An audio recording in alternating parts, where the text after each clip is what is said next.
Hello बच्चों, welcome to prep जी। आज हम बात करेंगे बच्चों हमारे इस क्रैश कोर्स में, जो कि 11th का topic wise revision crash course है जेई मेन 2023 और 2024 वालों के लिए। आज बच्चों आज का टॉपिक है मैकेनिकल वेव, जिसमें हम दो टॉपिक कवर करेंगे, wave on string and sound wave. दोनों के दोनों टॉपिक का बच्चों हम वन शॉट रिवीजन सेशन आज मैंने लगाया है। सो आज बच्चों इसका टेस्ट, कल डिस्कशन, देन इसके बाद बच्चों फ्लूइड का आएगा, फिर उसके बाद थर्मल का आएगा, ठीक है। फिर ग्रेविटेशन और unit dimension and error measurement का एक होगा। चलो स्टार्ट करते हैं बच्चों। देखो बच्चों, इस वन शॉट रिवीजन के बाद ना आप लोग जो है इतने हो जाने चाहिए कि आप कोई भी मतलब आज के पेपर में एक अच्छा स्कोर ला सको, ठीक है। सो ये मेरी बच्चों कोशिश रहेगी।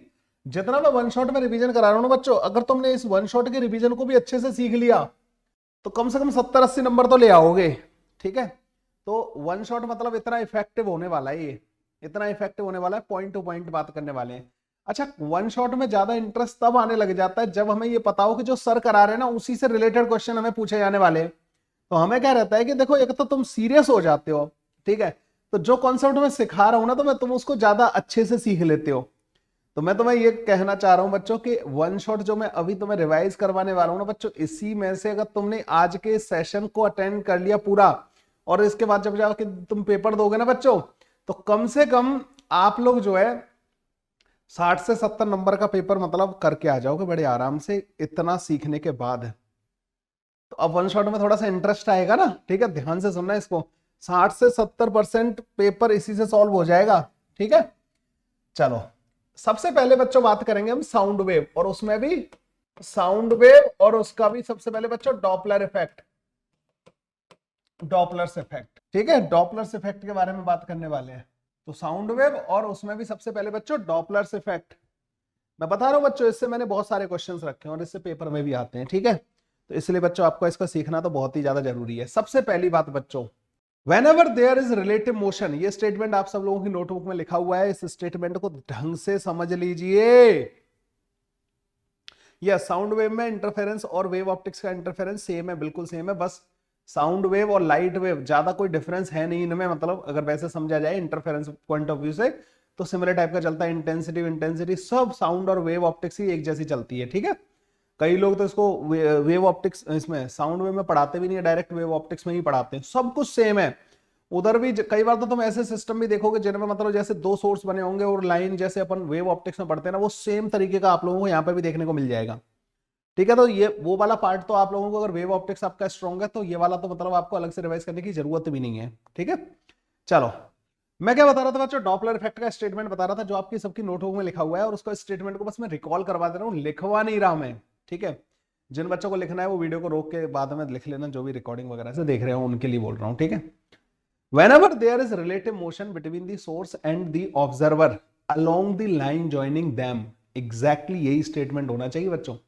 So along the line joining them, whenever there is relative motion between the source and observer along the line joining them, then the frequency heard by the observer या received by the observer is different from the frequency emitted by the source. सो बच्चों इनके relative motion, source और observer के बीच में relative motion आ जाने से along the line joining them क्या हो जाता है बच्चों कि जो ऑब्जर्वर को जो फ्रीक्वेंसी रिसीव होती है वो सेम नहीं होती जो सोर्स ने एमिट की होती है। सोर्स ने कोई एक अलग फ्रीक्वेंसी एमिट की होती है और ऑब्जर्वर को जो रिसीव होती है ना बच्चों, that frequency is different from the frequency emitted by the source. तो अगर मैं बच्चों इसका फॉर्मूला लिखूं, क्योंकि हम इसके डेरिवेशन में नहीं जा रहे, this is a one shot revision, तो मैं आप लोगों को बता देना चाहता हूं कि आप इस फॉर्मूले को बड़े आराम से किस तरीके से याद रख सकते हो।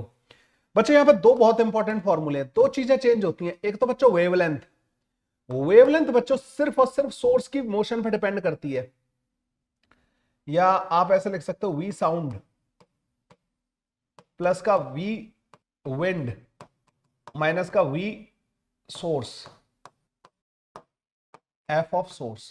ये चीज बच्चों मैंने यहां पे कुछ ऐड किया है, क्या ये वाला पार्ट बच्चों एक पहली बार ऐड किया है अपन ने ना, साउंड प्लस का विंड। बच्चों कई बार पता क्या है, मैंने तो एक स्टेटमेंट बोल दिया कि वेवलेंथ ओनली सोर्स की मोशन पर डिपेंड करती है, जबकि बच्चों ये पूरा का पूरा सही नहीं है। मतलब कई बार अगर हवा भी चल रही होती है ना तो वो भी वेवलेंथ को अफेक्ट कर सकती है। वेवलेंथ है क्या, एक डिस्टरबेंस जब एमिट हो रहा है उस दौरान, पूरा डिस्टरबेंस एमिट होने के दौरान जो फ्रंट है वो कितना आगे चला गया और रियर पार्ट और फ्रंट के बीच का जो डिस्टेंस है, मतलब एक डिस्टर्बेंस का जो पूरा फैला हुआ जितना रीजन है, उसी को तो हम वेवलेंथ बोलते हैं। तो जैसे किसी ने बोलना चालू किया, तो जैसे ही वेव एमिट हुई, अब वो चलने लगी बच्चों हवा, मतलब साउंड की स्पीड से चलने लगी।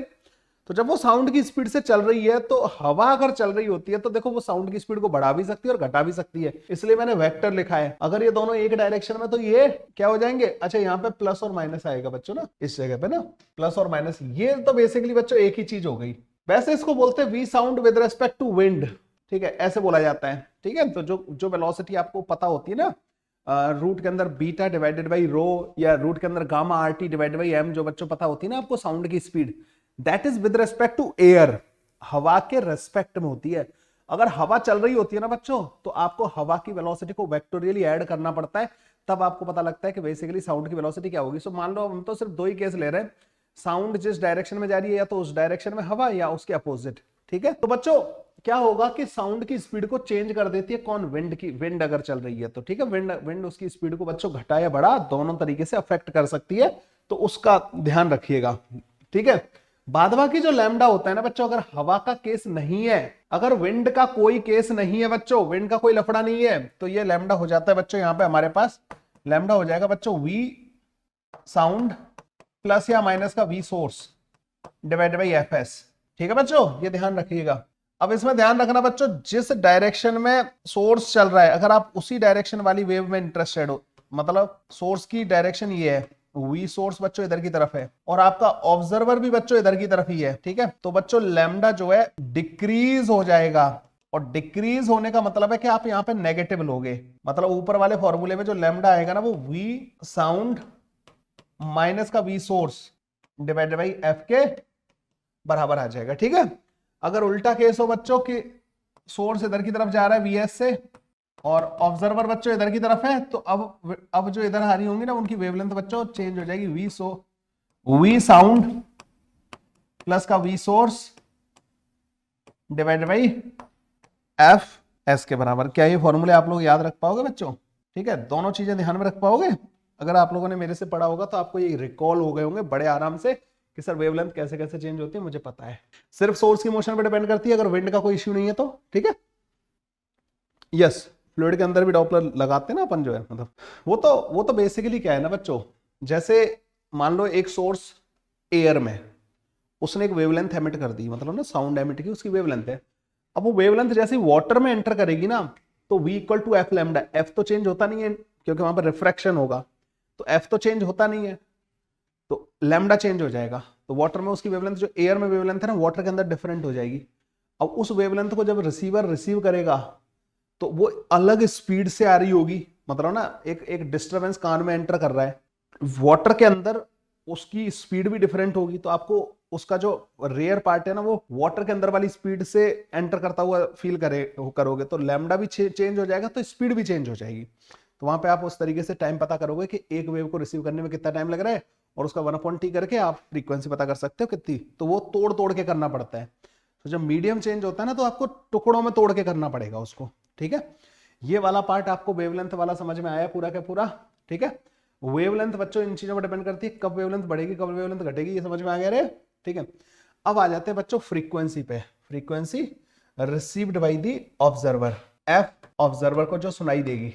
मैं वी यूज कर रहा हूं बच्चों साउंड के लिए, साउंड स्पीड, ठीक है। अब तुम लोगों ने सबने पढ़ रखा है इसको, इसमें ऊपर भी आता है और नीचे भी टर्म आते हैं, ऐसा बनता है ना बच्चों कुछ, तो यहां बनता है बच्चों v प्लस माइनस का वी ओ और v प्लस माइनस का वी एस, ये बनता है बच्चों फॉर्मूला, ठीक है। तो इंटू एफ एस ये होता है बच्चों फॉर्मूला इसका ना, जो आपकी हमेशा हेल्प करेगा। अब आप कहोगे कि सर कब प्लस लेना है कब माइनस लेना है, ये ध्यान रखना बच्चों, जो ऊपर जो आता है ना, वो ऑब्जर्वर की वेलोसिटी का इफेक्ट आता है, और नीचे आता है बच्चों सोर्स की वेलोसिटी का इफेक्ट, ठीक है। ऊपर ऑब्जर्वर नीचे सोर्स, ठीक है बच्चों, ये वाली बात क्लियर है यहां तक, ओके। कब हमें प्लस लेना है कब हमें माइनस लेना है बच्चों, ये ध्यान रखना, व्हेनेवर सोर्स और observer moves towards each other both contribute to increase in frequency, ठीक है। So whenever there is approach velocity, तो दोनों बच्चों फ्रीक्वेंसी को बढ़ाएंगे।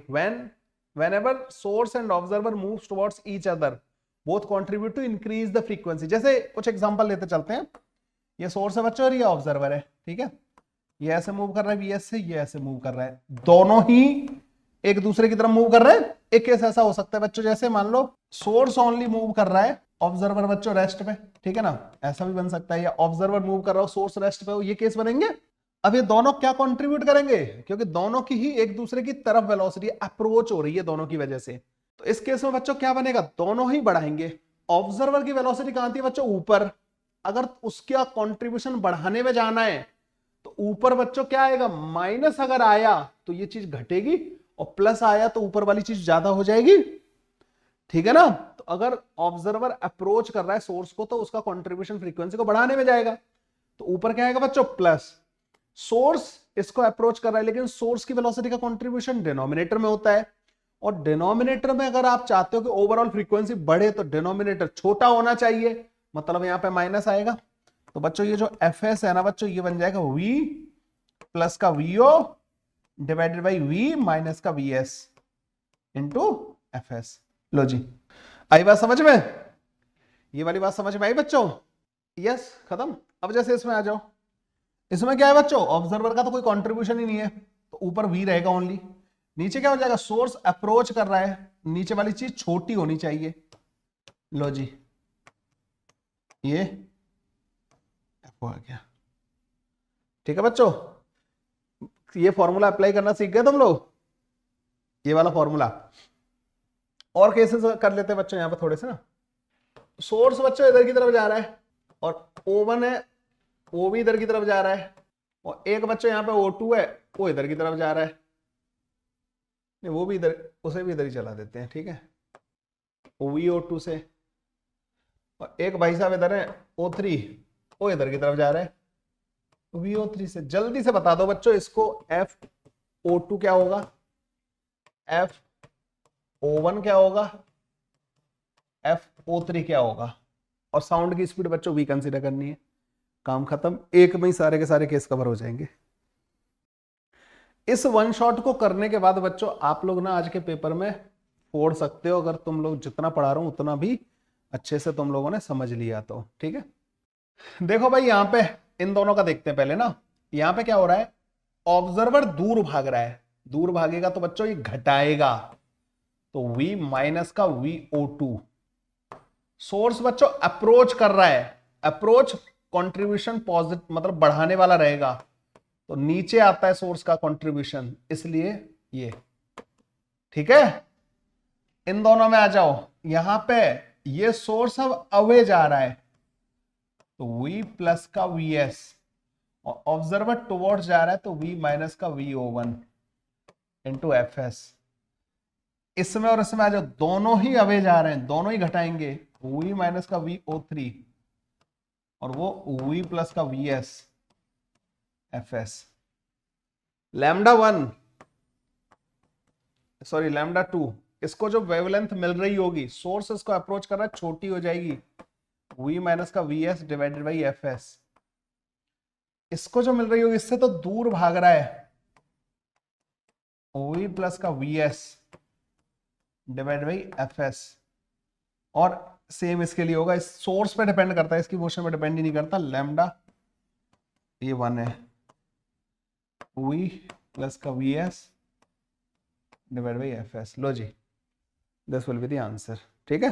तो बच्चों क्या तुम जो है डॉपलर इफेक्ट लगा लोगे कोई भी केस हो, ठीक है, बाद बाकी तो कैलकुलेशन वाला पार्ट बचेगा, लैम्डा और फ्रीक्वेंसी तो बच्चों आप लोग सारे के सारे केसेस में कैलकुलेट करने आनी चाहिए। अब आ जाते हैं बच्चों डॉपलर इफेक्ट में, बच्चों बीट फ्रीक्वेंसी का कॉन्सेप्ट बहुत आता है और रिफ्लेक्शन का कॉन्सेप्ट बहुत आता है, तो रिफ्लेक्शन वाले केसेस को बात कर लेते हैं, Doppler effect in case of reflection.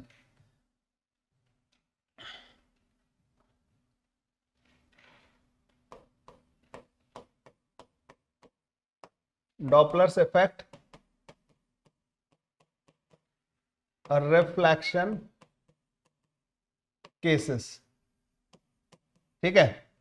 देखो भाई रिफ्लेक्शन के कौन कौन से केस होते हैं डॉपलर इफेक्ट में, जैसे दीवार है ये, अब मान लो कोई गाड़ी आ रही है इधर की तरफ ना बच्चों, उसमें हॉर्न लगा हुआ है, यहाँ पे हॉर्न उसने बजाया। अब साउंड बच्चों इधर जाएगी और लौट के आ जाएगी इसके पास, ठीक है ना, रिफ्लेक्ट होके आ जाएगी। अब इसके अंदर कोई बंदा बैठा हुआ है, ड्राइवर या कोई भी बैठा हुआ है, उसको दो आवाजें सुनाई देंगी। कौन कौन सी? एक तो खुद की गाड़ी की, ठीक है ना, सीधी जो आ रही होगी हॉर्न से, जो इसके कानों में आ रही होगी। क्या यहाँ पे डॉपलर इफेक्ट लगेगा? नहीं, क्योंकि जितने से सोर्स चल रहा है उतने से ही ऑब्जर्वर चल रहा है, रिलेटिव मोशन ही नहीं है।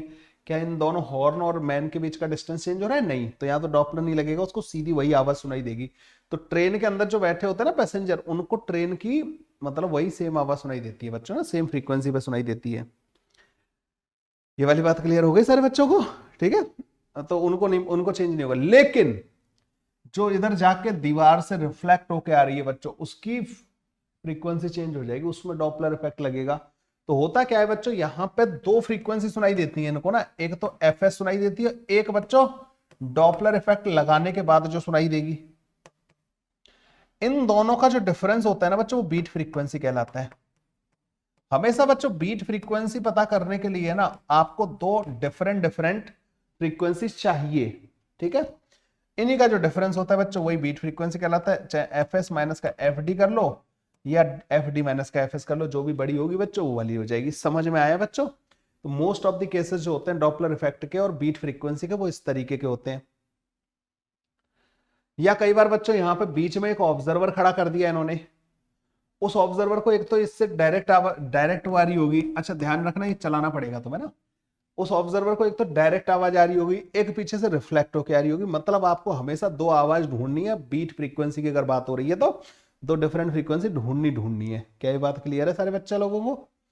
ओके, अब कैसे करते हैं बच्चों, इनको सॉल्व कैसे करते हैं? देखो, रिफ्लेक्शन वाले केसेस का एक सिंपल सा फंडा है। पहले दीवार को ऑब्जर्वर की तरह ट्रीट करना है। तो इसमें दो स्टेप में काम करते हैं बच्चों अपन ना। Treat the wall like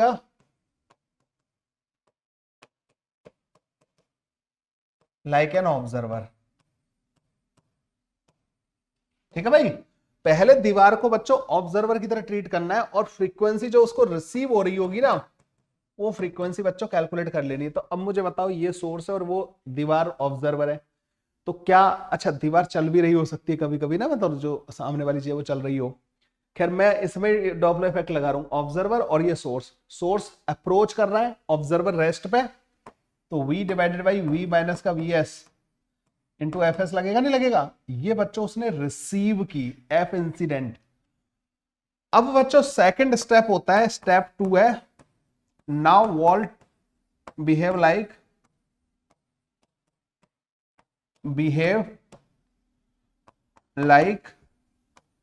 a source.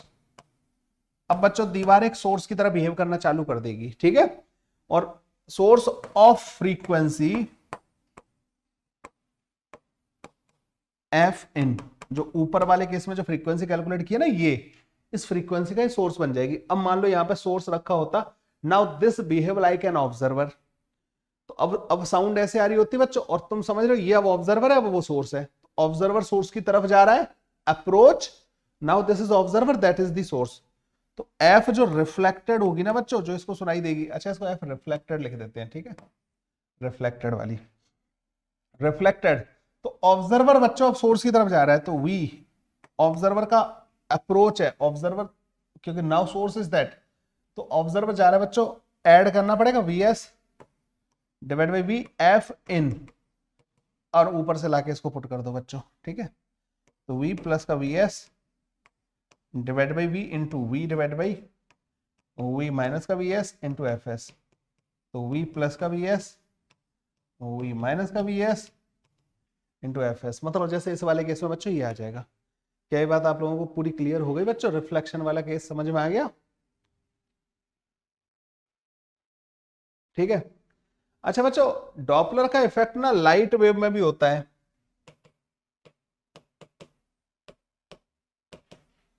एक तो बच्चों कई बार इसमें सबसे ज्यादा क्वेश्चन पूछा जाता है कि लैम्डा वेवलेंथ में कितना चेंज आया, तो delta lambda divided by lambda जो होता है ना बच्चों, वो यू डिवाइडेड बाई सी के बराबर होता है। यू बच्चों इनके बीच का रिलेटिव स्पीड होता है। और सी बच्चों स्पीड ऑफ लाइट होता है। बेसिकली बच्चों लाइट के केस में ना, लाइट के केस में ये लफड़ा नहीं होता कि ऑब्जर्वर मूव कर रहा है सोर्स मूव कर रहा है, यहां पे यू रिलेटिव की बात होती है। So whenever light source is approaching, तो वेवलेंथ क्या होगी बच्चों, वेवलेंथ छोटी होगी। छोटी वेवलेंथ मतलब ब्लू शिफ्ट बोलते हैं उसको, और वो दूर जा रहा है तो वेवलेंथ बढ़ेगी, उसको रेड शिफ्ट बोला जाता है। सोर्स के मोशन की वजह से ये सोर्स की वो वेलोसिटी हो गई ऑब्जर्वर के रेस्पेक्ट में, कितना वेवलेंथ में चेंज आया divided by wavelength is equal to this. ये बच्चों डायरेक्ट इससे जेईई मेन में एक क्वेश्चन आ जाता है। रेड शिफ्ट और ब्लू शिफ्ट कब होगी बस वो पता होना चाहिए, और डॉपलर इफेक्ट का बच्चों ये पता होना चाहिए। वैसे इसका एक और फॉर्मूला होता है यार, ठीक है, फ्रीक्वेंसी का, रूट के अंदर 1 माइनस का बीटा प्लस डिवाइड बाई कुछ ऐसे करके होता है, याद है किसी को, मैंने पिछली बार क्लास में कराया तो था। मैंने डॉपलर इफेक्ट को बच्चों एक जो पूरा एक डेडिकेटेड सेशन लिया हुआ है यूट्यूब पे, Doppler's effect in light wave by Kailash sir, आप सर्च करोगे you'll गेट दैट सेशन, और उसमें मैंने पूरा उसको एक्सप्लेन किया हुआ है, ठीक है। 1-1.5 साल पहले मैंने इस तरीके का एक सेशन लिया था। एक डॉपलर इफेक्ट होता है बच्चों। अब आ जाते हैं बच्चों ऑर्गन पाइप पे, ठीक है, ये बहुत इंपॉर्टेंट चीज है, इससे भी क्वेश्चंस बहुत सारे बनते हैं बच्चों। Organ pipe and resonance tube, ठीक है भाई, दो चीजें, organ pipe and resonance tube. बच्चों ऑर्गन पाइप एक होती है क्लोज्ड ऑर्गन पाइप, पहले इसी के बारे में बात कर लेते हैं, ठीक है। सो क्लोज्ड ऑर्गन पाइप, अब सिंपल सा बच्चों अगर ये लिखा हुआ है ना क्लोज्ड ऑर्गन पाइप, इसका मतलब होता है बच्चों वन एंड क्लोज होता है इसका, ठीक है। सिंपल अगर ये लिखा है क्लोज्ड ऑर्गन पाइप तो इसका एक ही एंड बच्चों अपन क्लोज कंसिडर करते हैं, और इसके जो जो ओवरटोन बनते हैं वो 2-3 एक साथ एक्सप्लेन कर देता हूं, ठीक है। मैं देखो सबसे पहला बनता है इसमें जो स्टैंडिंग में बनती है ना, सबसे पहला बनता है बच्चों fundamental. Minimum number of node and anti node होते हैं इसमें ना, minimum number of nodes and anti node, ठीक है भाई, इसमें मिनिमम नंबर ऑफ नोड और एंटी नोड होते हैं। अब स्टैंडिंग वेव बनानी है, लेकिन प्रेशर और डिस्प्लेसमेंट दो तरीके से बना सकते हैं हम लोग जो इसमें ना, देखो बच्चों डिस्प्लेसमेंट का क्लोज एंड पे ना नोड बनता है, और डिस्प्लेसमेंट का ओपन एंड पे एंटी नोड बनता है, लेकिन प्रेशर का यहाँ पे एंटी नोड बनता है और यहाँ पे प्रेशर का बनता है बच्चों नोड। एक चीज का ध्यान रखना कि अगर मैं प्रेशर वेव बनाऊं तो वो कुछ ऐसी बनती है बच्चों, यहाँ पे ना थोड़ा सा ये बाहर निकलता है, और इसको बोलते हैं एंड करेक्शन, एंड करेक्शन बोलते हैं बच्चों इसको ना। ई की वैल्यू बच्चों 0.3 डायमीटर और 0.6 आर के बराबर होती है। इसको तभी कंसीडर करना है, एक तो रेजोनेंस ट्यूब में इसको कंसीडर करना है, ठीक है, या डायमीटर या रेडियस के बारे में कुछ इंफॉर्मेशन दे रखी हो तो ही इसको कंसीडर करना है। उल्टा लिख दिया पप्पा देते तूने, डायमीटर तो 0.3 होगा ना, ठीक है। समझ में आया बच्चों ये वाली बात? नहीं तो ई को बच्चों कई बार इग्नोर ही कर दिया जाता है, ठीक है, ई को ज्यादा तवज्जो नहीं दी जाती। अगर कुछ भी इनमें से इंफॉर्मेशन नहीं है, रेजोनेंस ट्यूब है तो भी कंसीडर करना होता है ई को, और क्या कहते हैं जब डायमीटर या रेडियस दे रखी हो ट्यूब की तो हमें ई का एंड करेक्शन लेके चलना पड़ता है। अभी मैं ई को बच्चों इग्नोर करके चल रहा हूं, ई का बस मैं तुम्हें इतना बता देना चाहता हूं, लेंथ को L प्लस का ई लिख देना है अगर ऐसा वाला पाइप है, दोनों एंड पे अगर ओपन पाइप है तो L प्लस 2e लिखना होता है उसको, ठीक है। अभी मैं ई को इग्नोर करके चल रहा हूं।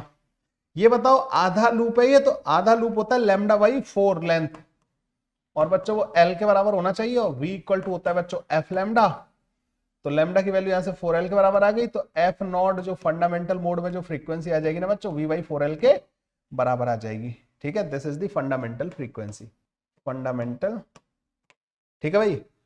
अगले में आ जाते हैं बच्चों, अगली पॉसिबिलिटी प्रेशर का, यहां पे अगली पॉसिबिलिटी बच्चों ये होती है, ठीक है। अब 3 lambda divided by 4 is equal to L, तो लैम्डा आ जाएगा बच्चों 4L डिवाइडेड बाई 3 के बराबर, और F जो आ जाएगा ना बच्चों इस केस में वो 3V डिवाइडेड बाई 4L के बराबर आ जाएगा, which is 3 times fundamental frequency, ठीक है। इसे बच्चों थर्ड हार्मोनिक बोला जाता है, थर्ड हार्मोनिक। और इसे फर्स्ट ओवरटोन भी बोलते हैं, फर्स्ट ओवरटोन, ठीक है। इसको थर्ड हार्मोनिक या फिर फर्स्ट ओवरटोन बोला जाता है बच्चों। Second overtone, overtone, second overtone में क्या होगा, ये बनेगा 5 lambda divided by 4 is equal to l. यहीं से चलते हैं बच्चों अपन ना, एफ आ जाता है 5b डिवाइडेड बाई 4l के बराबर। और ये बच्चों फिफ्थ हार्मोनिक होता है। इसी तरीके से बच्चों अपन बनाते जाएंगे, ठीक है। फर्स्ट सेकंड ओवरटोन इस तरीके से चलेंगे और बच्चों फ्रीक्वेंसीज इस तरीके से चलेंगी, ठीक है। तो ये organ pipe and organ pipe के बारे में बात हो गई। रेजोनेंस ट्यूब बच्चों एक तरीके से इसी का भाई बंधु होता है, बस उसमें आप लेवल ऑफ वाटर को चेंज कर सकते हो या सैंड का लेवल चेंज कर सकते हो, इतना डिफरेंस होता है, ठीक है। अलग अलग तरीके से इसका अरेंजमेंट बनाया जाता है। इसे बोलते हैं बच्चों, पहली बार जब आपको रेजोनेंस मिलता है ना, तो उसको फर्स्ट रेजोनेंस लेंथ बोला जाता है, फर्स्ट रेजोनेंस लेंथ, ठीक है ना। L1 प्लस का ई जो होता है वो लैम्डा बाई 4 के बराबर होता है, इसमें तो ई कंसीडर करना ही करना तुम, ठीक है।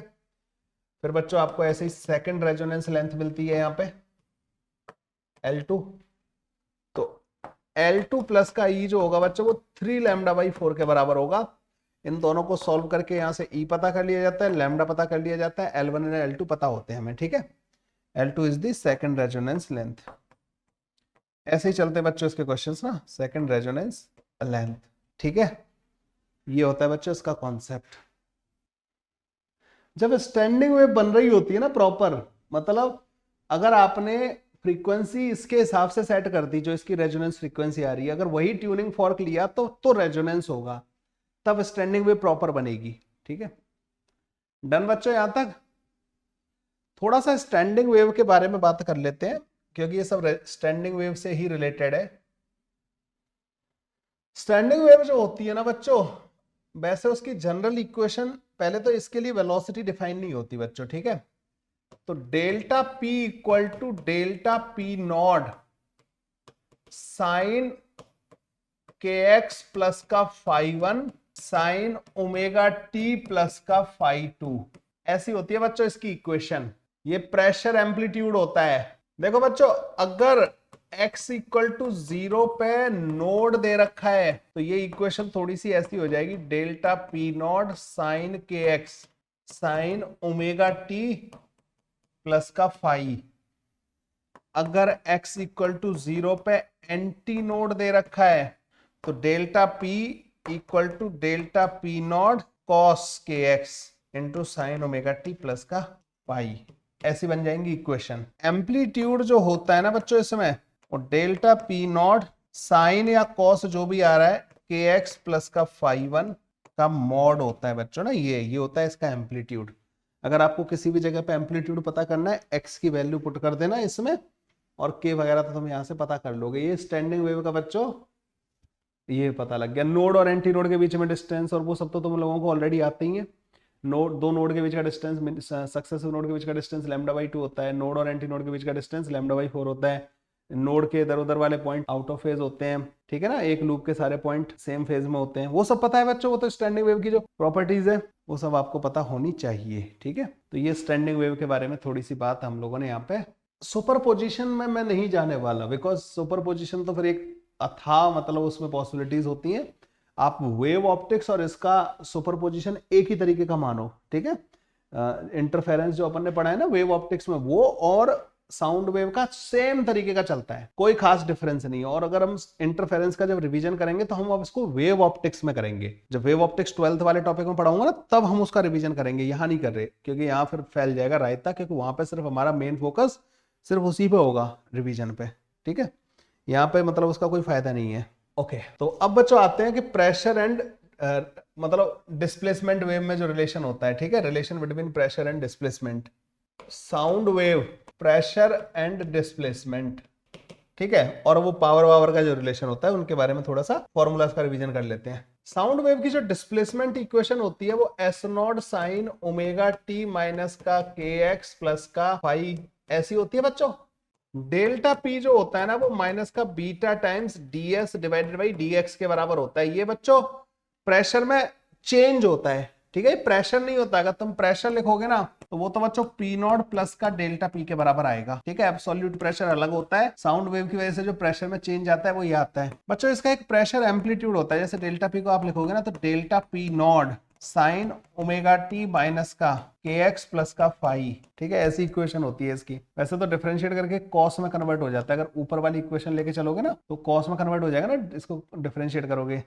ये जो डेल्टा पी नॉट आता है ना, ये बीटा एस नॉट इंटू के बराबर होता है। ये फॉर्मूला भी तुम्हें पता होना चाहिए। अच्छा, ये तो सब तुम्हें पता ही है कि बच्चों जो के होता है वो उसके दो फॉर्मूले होते हैं, 2 पाई बाई लैम्डा और एक होता है ओमेगा डिवाइड बाई वी के बराबर।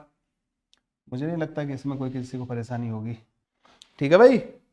ये जो फॉर्मूले होते हैं ये तो आपको पता होने ही चाहिए। इसकी जो एवरेज पावर होती है, इंटेंसिटी होती है, average power delta p not का square divide by 2 rho v. ये क्या होता है देखना बच्चों, नोट्स में एक बार चेक करना। ये पावर होती है इंटेंसिटी होती है? इंटेंसिटी होती है ना, चेक करना जल्दी से। ये इंटेंसिटी होती है पावर होती है? मुझे याद है कि इसको तो इंटेंसिटी लिखी थी ना अपन ने, रस्सी वाले से पता करके इंटेंसिटी लिखी थी। ये इंटेंसिटी होती है ना, नोट्स में देखो एक बार, ये इंटेंसिटी होती है ना, है ना, इंटेंसिटी होती है। और ये एवरेज इंटेंसिटी होती है। इंटेंसिटी बच्चों डेल्टा पी नॉट के स्क्वायर के डायरेक्टली प्रोपोर्शनल होती है अगर मीडियम सेम है तो, ठीक है। तो डेल्टा पी नॉट जैसे जैसे चेंज होगा इंटेंसिटी वैसे वैसे चेंज होगी। पॉइंट सोर्स के लिए अगर तुम्हें याद हो आई जो है 1/r स्क्वायर के प्रोपोर्शनल होता है, तो डेल्टा पी नॉट जो है ना वो 1/r के प्रोपोर्शनल आता है। एम्पलीट्यूड बच्चों डिस्टेंस के साथ ऐसे घटता जाता है, ठीक है। वो तो उसका होता है mu b square a square omega square divide by 2 power average power of the wave on a string का होता है, ठीक है। ये साउंड वेव के लिए बात कर रहे हैं हम लोग जो है।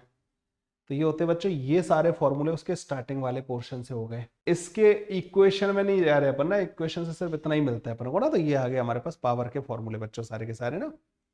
तो साउंड वेव की पावर, प्रेशर और डिस्प्लेसमेंट का रिलेशन ये कई बार बच्चों तुम्हें प्रेशर या उसका डिस्प्लेसमेंट का ग्राफ दे रखा होगा, उसका पूछा जाएगा बताओ प्रेशर सबसे ज्यादा कहाँ होगा क्या नहीं होगा, वो ये वाला फॉर्मूला यूज करना है आपको, ठीक है। अब तुम लोगों को एक चीज मैंने पता है इसको स्टार्ट उल्टा क्यों किया था, क्योंकि अगर आपको साउंड वेव आता है, ऑर्गन पाइप वाला पार्ट अगर आता है, तो आपको वेव ऑन ए स्ट्रिंग में वो जो स्टैंडिंग वेव जो बनती है ना, रस्सी fix at both and free at one and, उसका रिवीजन कराने की जरूरत नहीं है, बिकॉज वो सिमिलर टाइप का चलता है, ठीक है। ओके, स्टैंडिंग वेव का रिवीजन अलग से कराने की जरूरत नहीं है, उसकी इक्वेशन सेम तरीके से चलती है जो मैंने यहाँ पे कराई है। बताओ कुछ गलत कह रहा हूं तो मैं, ठीक है। ओके, और पीछे चलते जाओ, उसमें फिर आता है उसकी वेलोसिटी वाला कॉन्सेप्ट। अच्छा, वेलोसिटी तो इसकी भी लिखनी है मेरे को ना, साउंड वेव की स्ट्रिंग वेव की वेलोसिटी वाला कॉन्सेप्ट, और उधर बस उसकी पावर वगैरह वाला और इक्वेशन वाला। ये दो कॉन्सेप्ट बच्चों, 2-3 कॉन्सेप्ट हैं जो कि बच जाते हैं। वन शॉट मतलब वन शॉट तो ऐसा ही होगा ना यार, लेकिन वन शॉट में भी काफी ऐसा नहीं कि मैंने बिल्कुल डिटेल में नहीं कराया है, डिटेल में ही कराया है ये भी। तो बच्चों velocity of wave, mechanical wave, यहाँ पे बच्चों बात करते हैं वेव ऑन साउंड वेव की पहले बात कर लेते हैं, क्योंकि साउंड वेव पहले से पढ़ रहे हैं हम लोग ना। साउंड वेव का जो वेलोसिटी होता है ना बच्चों, वी साउंड, और ये विद रेस्पेक्ट टू एयर होता है, ध्यान रखना, मीडियम के रेस्पेक्ट में। रूट के अंदर बीटा डिवाइड बाई रो के बराबर होता था। जब बीटा की वैल्यू हम लोगों ने बच्चों कैलकुलेट वगैरह की थी एडियाबेटिकली, तो गामा पी के बराबर आया था। तो वी साउंड जो आ जाता है दैट इज रूट के अंदर gamma r t divided by m. कोई परेशानी यहाँ तक? फॉर अ गैस, अगर एक गैस के लिए बात कर रहे हैं, v is directly proportional to बच्चों रूट के अंदर टेम्परेचर, ठीक है। गैस के लिए V is directly proportional to root के अंदर टेम्परेचर। गामा मुझे लगता है कि सबको पता ही है, Cp डिवाइड बाई Cv के बराबर होता है, ठीक है। टाइप ऑफ गैस से अपन उसको लिख लेंगे। वेव ऑन स्ट्रिंग की, हाँ वो वेव ऑन स्ट्रिंग की होती है, ठीक है, समझ गए। साउंड वेव का ये हो गया। वेव ऑन स्ट्रिंग, सो अगर एक यूनिफॉर्म स्ट्रिंग है बच्चों, यूनिफॉर्म स्ट्रिंग है विद यूनिफॉर्म टेंशन, मतलब किसी भी जगह पे टी टेंशन है उसमें ना, तो velocity of wave with respect to string root के अंदर टी डिवाइड बाई म्यू के बराबर आता है बच्चों ना। ये और रूट के अंदर t divide by rho into a के बराबर आता है। ये भी ध्यान रखना, वो दूसरा वाला फॉर्मूला, रो होता है density of string, a cross section area, root के अंदर t divide by rho into a के बराबर आ जाता है यूनिफॉर्म स्ट्रिंग के केस में। ठीक है, ये वाली बात समझ में आई रहे? ओके, आपको अगर याद हो बच्चों, कुछ ऐसे केसेस थे जिनमें ये एम मास था, इसका मास एम, लेंथ एल, अगर कैपिटल एम बहुत बड़ा होता है स्मॉल एम से, एट एनी एक्स वी जो आता है ना वो रूट के अंदर capital M g divide by small M into L के बराबर आता है, कांस्टेंट आता है। अगर फ्री एंड है तो एट एनी एक्स जो वी आता है ना वो रूट के अंदर जी एक्स के बराबर आता है, और इसका एक्सेलरेशन शायद जी बाई 2 के बराबर आता है ऊपर की तरफ, और ऊपर से नीचे आ रहा होता है तो उल्टा हो जाता है। याद आया ये तुम्हें कुछ इनके बारे में? ठीक है, ठीक है भाई, ये याद आए वेव ऑन स्ट्रिंग के सारे फंडे। इक्वेशन तो बच्चों तुम्हें पता ही है कि इक्वेशन में X is equal Y equal to A sine omega T plus minus का के एक्स प्लस का फाई क्यों लगते हैं, प्लस या माइनस कब आता है, वो तो उस पार्ट में, इक्वेशन वाले पार्ट में नहीं जा रहा, उसको मैं क्लास में बहुत अच्छे से पढ़ाता हूँ। ठीक है, उसमें नहीं जाते। वेव ऑन स्ट्रिंग हो गया, साउंड वेव हो गया, एक चीज वो रिफ्लेक्शन वाला रह गया और पावर रह गया। Average power of wave on a string, average power of wave on a string, average power होती है बच्चों 1/2 mu into v square a square, नहीं mu into v a square omega square था ना, mu into v half mu into v a square omega square के बराबर। अच्छा, एक सोनोमीटर वाला पार्ट मैं बताता हूँ, सोनोमीटर वायर के बारे में हम बात कर लेंगे। ठीक है, तो P इक्वल टू दिस होता है बच्चों, this is the average power. अब दूसरा होता है बच्चों reflection at the junction, junction of two string. एक होती है रिफ्लेक्टेड एम्पलीट्यूड, एक होता है ट्रांसमिटेड। रिफ्लेक्टेड जो आता है ना V2 माइनस का V1 divide by V2 plus का V1 इंटू ए आई के बराबर आता है 2V1 V2 डिवाइडेड बाई, देखना बच्चों यही आता है क्या फॉर्मूले। जब भी डेंसर वाले से वेव रिफ्लेक्ट होगी ना बच्चों, उसमें पाई का फेस चेंज आ जाएगा। लाइट स्ट्रिंग से अगर रिफ्लेक्ट होगी तो उसमें कोई फेस चेंज नहीं आएगा। याद नहीं रहते ना मेरे को भी, ठीक है, ये आ जाता है बच्चों हमारे पास ना। सोनोमीटर वायर, सोनोमीटर वायर का बच्चों बहुत सिंपल सा अरेंजमेंट है, उसको ज्यादा कंफ्यूज होने की हमें जरूरत नहीं है। तुम तो बिल्कुल सिंपल सा अरेंजमेंट समझ के चलो उसका ना, इस तरीके का। ज्यादातर इसके क्वेश्चन इस तरीके के आते हैं। अब यहाँ पे ब्रिज लगा रखे होते हैं उन्होंने ना। अब जैसे मैं क्या कंसीडर कर रहा हूँ, मैं इसको यहाँ तक कंसीडर कर ले रहा हूँ, एम मास यहाँ पे लटका रखा होता है, तो टेंशन बच्चों इसमें डब्ल्यू के बराबर हो जाती है, और ये स्टैंडिंग वेव बनती है बच्चों इस पे ना। अब उसको पानी वगैरह में आपने डुबो दिया या कुछ और कर दिया, वो केस अलग हो जाते हैं। ठीक है, तो टेंशन चेंज हो जाती है। V की वैल्यू रूट के अंदर T डिवाइडेड बाई म्यू के बराबर होती है, और ये स्टैंडिंग वेव बनाता है बच्चों। इस पे फ्रीक्वेंसी जो होती है ना n divided by 2L root के अंदर T डिवाइडेड बाई म्यू के बराबर होती है। ये रहता है फंडा। ये एक तरीके से ऐसे बिहेव करता है जैसे दोनों एंड पे रस्सी को फिक्स कर रखा है। ब्रिज जो दे रखे होते हैं ना इसके बीच में, ब्रिज ब्रिज बच्चों यहाँ पे ऐसे बना दिए जाते हैं, ऐसे सपोर्ट टाइप से ना, इस तरीके से जैसे गिटार में होते हैं ना, गिटार में बने होते, मतलब उसी तरीके का होता है कुछ।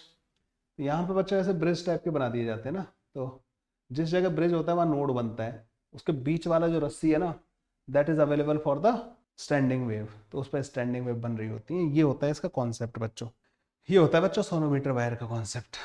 एन तो कौन से नंबर का ऑक्सीलेशन हो रहा है, मतलब ना कौन से मोड में है, उस पर डिपेंड करेगा। एन की वैल्यू 1 होगी फंडामेंटल के लिए, 2 3 इसमें तो सारे मिलते हैं ना तुम्हें, क्योंकि दोनों एंड पे फिक्स टाइप की तरह काम करता है ना, जैसे रस्सी दोनों एंड पे फिक्स हो रखी है उस तरीके से काम करता है।